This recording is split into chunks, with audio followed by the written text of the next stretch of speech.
What's good, guys? It's your boy Go to Trades, and I'm back with Straw Hat Trading Channel. And look, it is my first midweek. This is my first midweek video. I've never done a midweek analysis on this channel, but as it is on what day is this? This is May 29th, 2024. I made my debut on a midweek video. Now, the only reason why I'm making this midweek video is mainly because, well, there's two reasons. Number one, let me go ahead and adjust my mic real quick so you can hear me better. So I missed my my weekly analysis video last week. Not the one that just came up, because I just did that and that was pretty good. But the one before last week. So before like this weekend, I missed it because I was out of town. And I told you guys about that last week. And I said I want to make up for it because I want to, just make up for it. So I'm going to make this midweek video, right? So this midweek video just kind of like an add-on to the weekly analysis video, but it's midweek, right? We're not going to go too granular into the analysis like we usually do on the weekend videos, which if you are new to the channel, make sure to check out my weekly analysis videos, man. They are on point most of the time, almost all the time. Anyways, look, guys. We were most likely gonna get this big drop, right? I kind of told you guys last weekend that this was setting up to potentially be a dumpster fest. Now, obviously, I gave both the bullish and the bearish scenario, but again, I've been leaning towards the bearish side for a couple weeks now, and the reason why is obviously here, this dollar, right? I've been talking about the dollar for weeks. For weeks, I've been talking about the dollar. Now, a lot of people don't like to chart yields, which I don't understand. I chart everything. If it moves, it can be charted, right?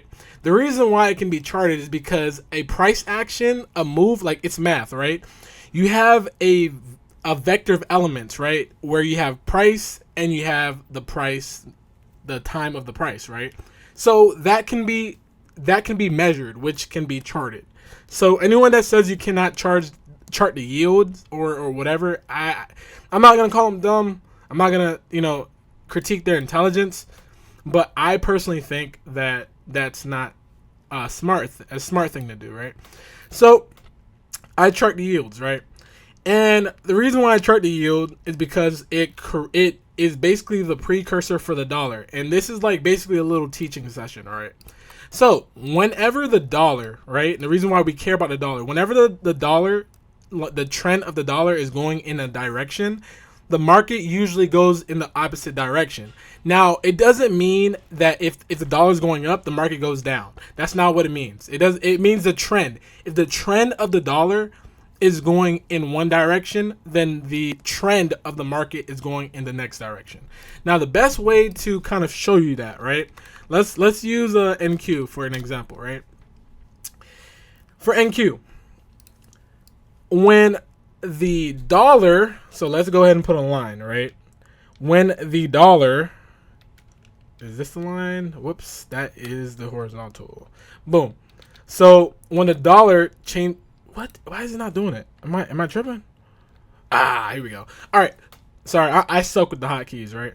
So when the dollar, right, changes trend, so the trend is up, right? So let me go ahead and show you guys, right? The trend is up. The trend is your friend, and the trend is up.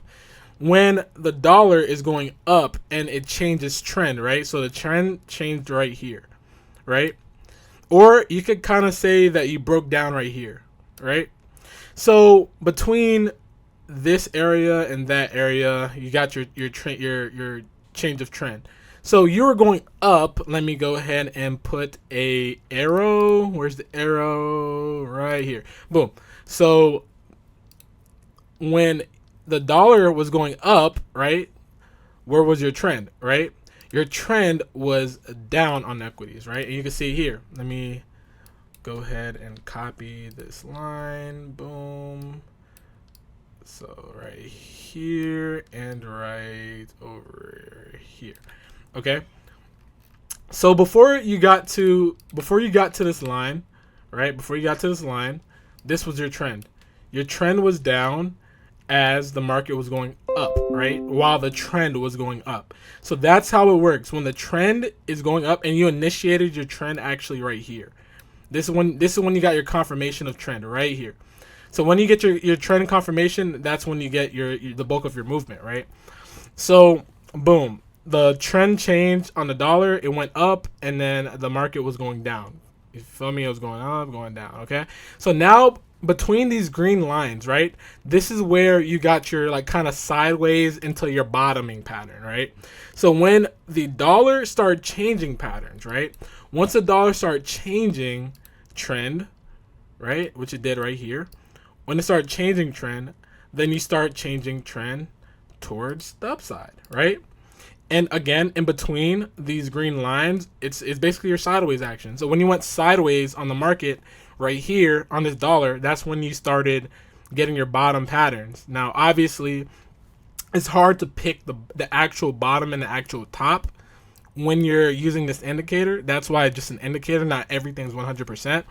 But you can kind of guesstimate that, okay, you had your breakdown of your trend and you had your retest. So look, boom, you had your breakdown of your trend. So this was like your initial entry for going long, right?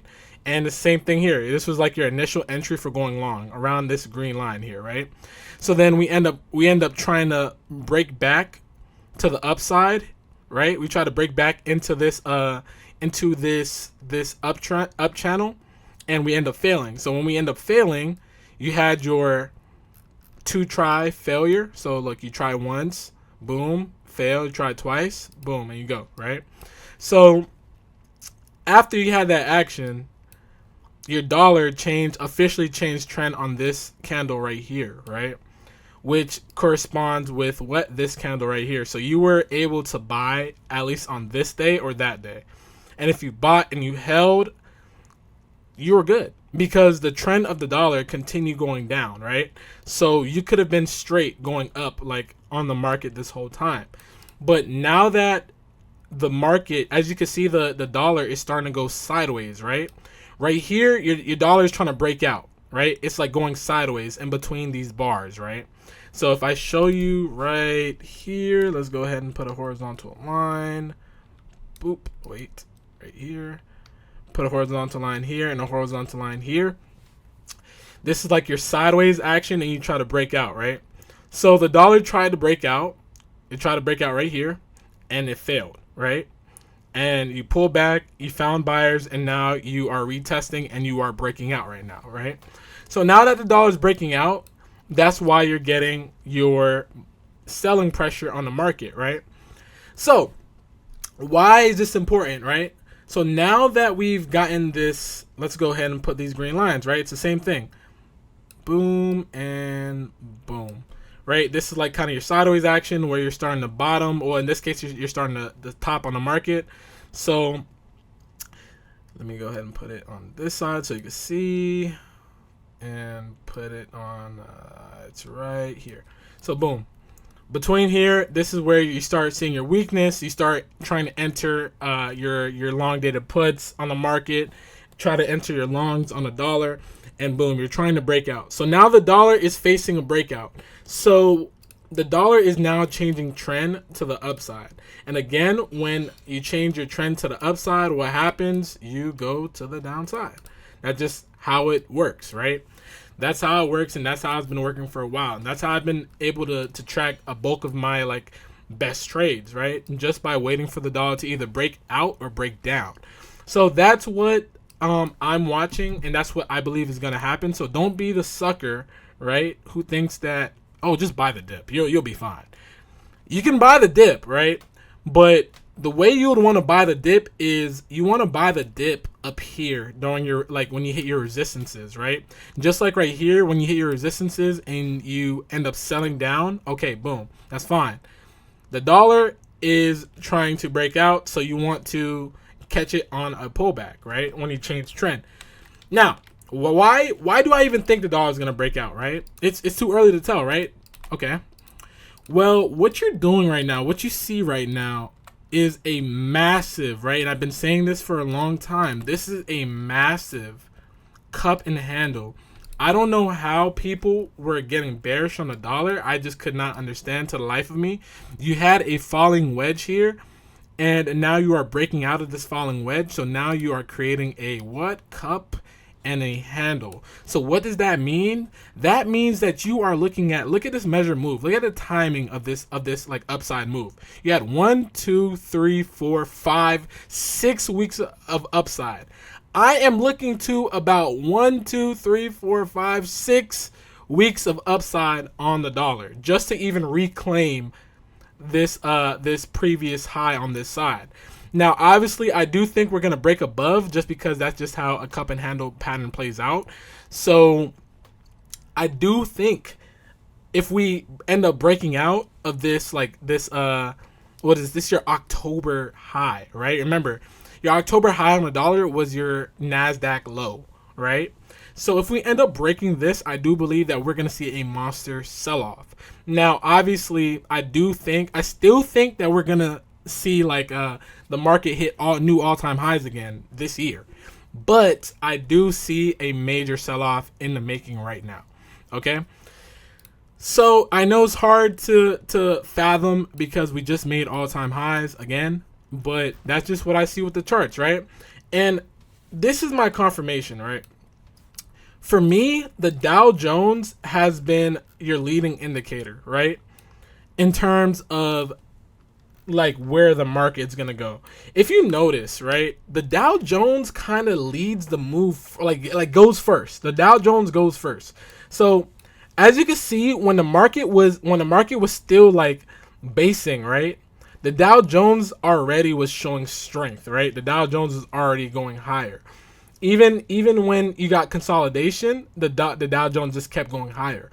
And when you got your sell-off, the Dow Jones went first, and then like obviously you had the NQ and the ES kind of sagging a little bit and waiting until it finally broke down. So this is what I'm seeing. I'm seeing the same thing where, okay, look, you can see from the Dow Jones, it been sold down, right? While ES and the NASDAQ is just kind of hanging around these lows, right? We're just kind of hanging around.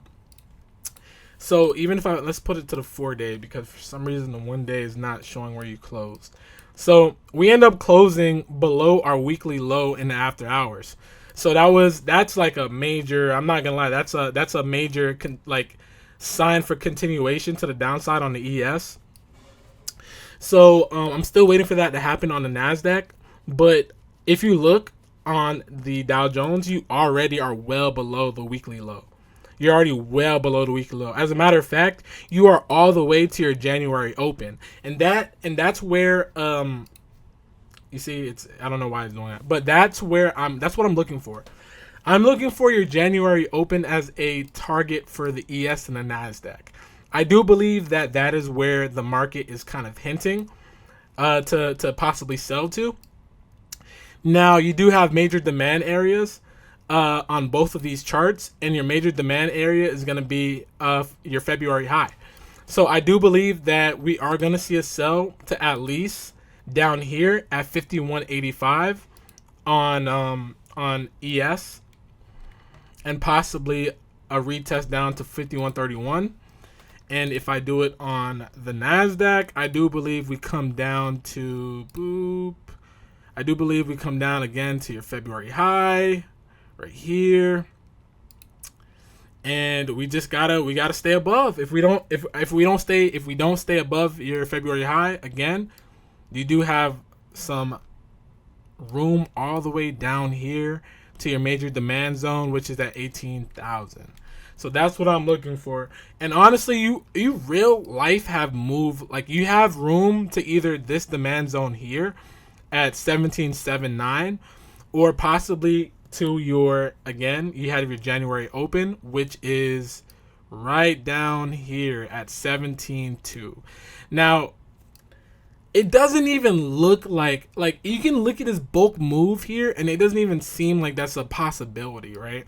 But the market, if you're in this market, you know anything is a possibility, right? So if we get some type of action like this, I'm not saying it's going to happen within a day, but I do believe it's something to develop within the next coming weeks, right? So again, the next 4 to 6 months, I do see some type of action to where we are testing these lows here. Maybe not. If we don't, maybe we can mount above our January open, but I do believe that our January open is being targeted. So basically all the gains that we got from this year 2024, I do believe that we're going to give back all those gains and test that January open. It sounds so crazy, but that's what I actually believe. I actually believe that is the bulk of the move that's going to happen in the next few weeks to maybe a month. Now, so that's what I'm looking for the next 4 to 6 months. Look, guys, it sounds like a scary idea, and it is a very scary idea. But and this is me being very transparent. I'm leverage heavy. I'm leverage heavy into puts, like heavy in the puts right now, dated. So I do think that's like the bulk of your move, and that's what is setting up to happen. Now, let's go ahead and go over some names, right? So if we go over some of these names, let's go over the socks, right? I won't go over too much, but the socks, right? I just want to show you guys something, right? Let's actually scratch the socks. Let me show you guys on a bear chart. When I mean bear, I mean a plain chart. Boom. Show you guys SMH. Let's look at these indexes, right? And we're gonna keep this a shorter video, right? So let's look at these indexes, right? And let's look at XLF. Okay, I like XLF. I like charting XLF, right? Because XLF is very, very, very, very simple. XLF shows a very simple story on the charts, and I love a simple story. I love when things are just simple, right? So let me show you the XLF and let me show you the SMH, right? So XLF is your financial sector, right? And we can just clear all the drawings here. So it's your financial sector. The SMH is your what, guys? It is your semiconductor, right? So your semiconductor and your financials. I do believe that these are the two most important. Let me put on a monthly chart. I do believe that these are your two most important charts in the market if you are a day trader, right? Even if you're an investor, I believe like if you're in the market, these are going to be your most important charts ever, right?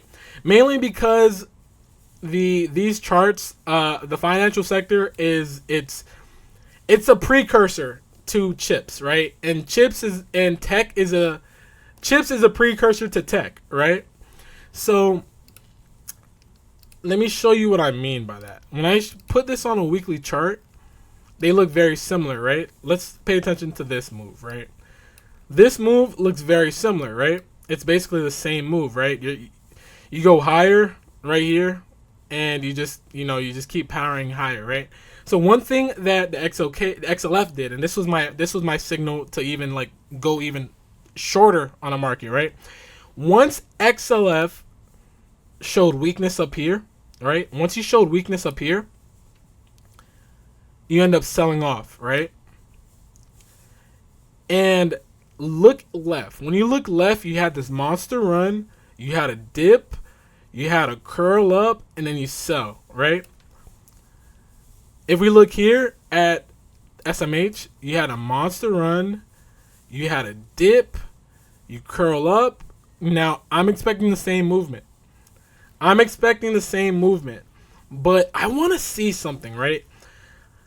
This is looking like a potential double top, right? Same thing with this. This is looking like a potential double top. Even though you kind of peak above, you're still technically making a double top, right? You're still technically making a double top. So I want to see something, right?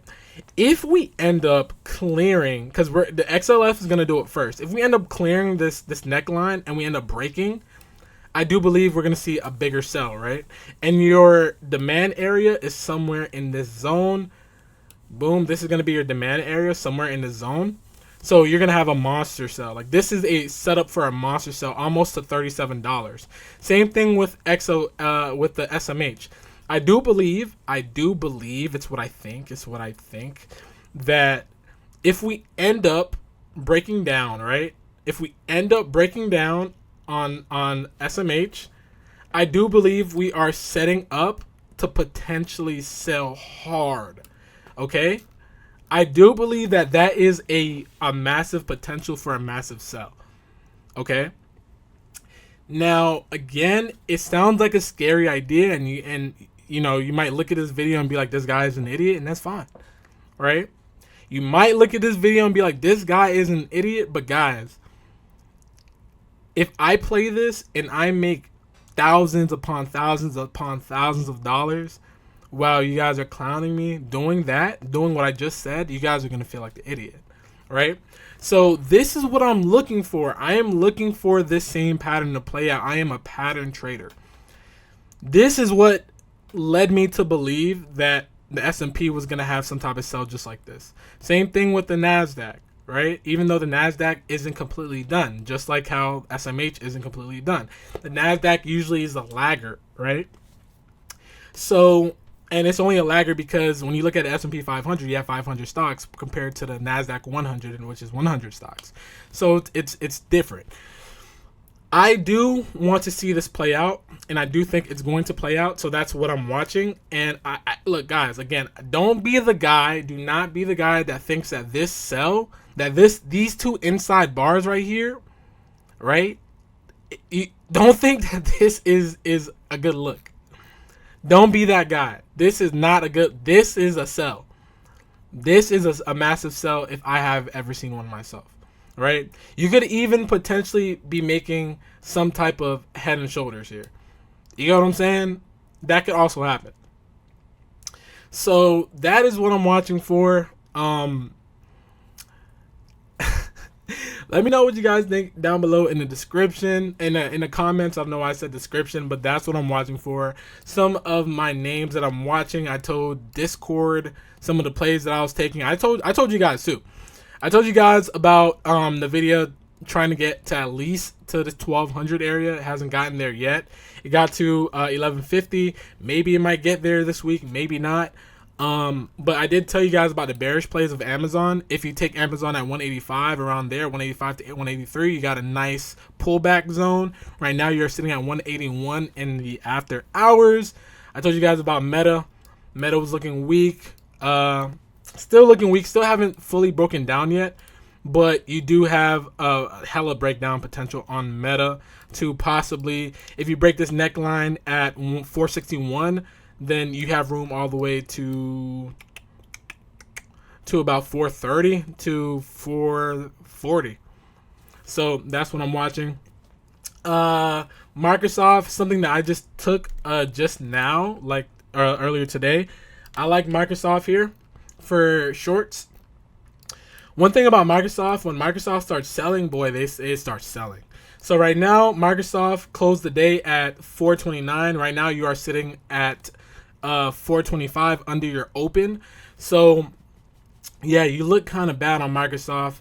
If you could get some type of pullback to at least 420, I'd be satisfied. That's why I kind of look for buyers. If buyers don't step in at 420, I do believe you have room all the way to roughly, let's go ahead and put my indicator on. Do I have an order block?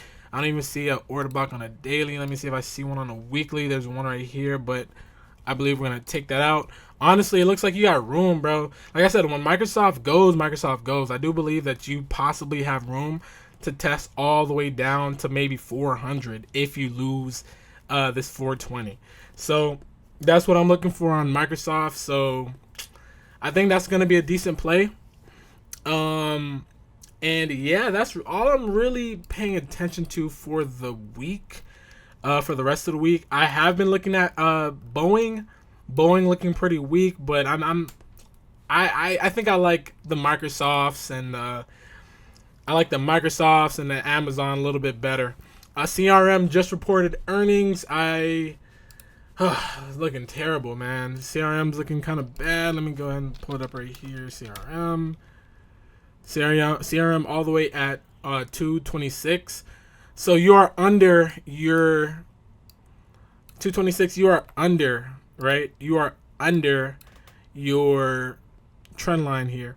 However, one thing I do like about CRM is you are setting up for an inverse head and shoulders. So this is your left shoulder, this is your head, and this is potentially your right shoulder. So what I want to see where I'm a buyer on CRM is if we get to 204. I'm a buyer there. 204 to 213, that's where I'm a buyer, and that's where I expect buyers to step in. And if you actually get buyers to hold you up, then you probably have room back into all-time highs. So that's going to be one of my biggest plays this year if it actually does play out, and I'm here sharing it with you guys. Usually I just save it for the Discord, but we are here today. Anyways, that is a treat for those who waited all the way to the end of this video to hear me talk. But yeah, that is the plays that I'm watching for. Tech, just a quick brief overview. Tech isn't looking too hot. Big tech still looks good. You're kind of double topping up here, so you might try to break down. You have to break down under what do you call it, 3362 to possibly get a retest of 3200. XOK, you got a massive sell in the after hours. We're gonna have to see how that develops, but right now it looks like we're trying to target this gap at 209. And QQQ, I do believe that QQQ is holding up pretty well. QQQ, the only way you can really start flipping super bearish on QQQ is once you give up your, it is your April close. Once you give up your April close, I do believe that you can actually start selling heavily, right? If you actually break down anywhere under 445, I believe you're going to break down heavily, and you have so much gaps to fill. Even this January high that I've been trying to say, like where I'm targeting, your January high and your January open. So this 427 to even, to your, where is it? January open to your February open right here at 418. So if you lose 445, then you're at risk of going all the way down. Like, you literally have nothing. You have the risk to go all the way to 428 to 418. So that is what I'd be watching if I were you guys. Anyways, if you guys enjoyed the video, make sure you like, comment, subscribe if you're new. This is your boy, Goated Trades. And make sure to join the Discord, link down below in the description. Anyways, I am gone. Peace.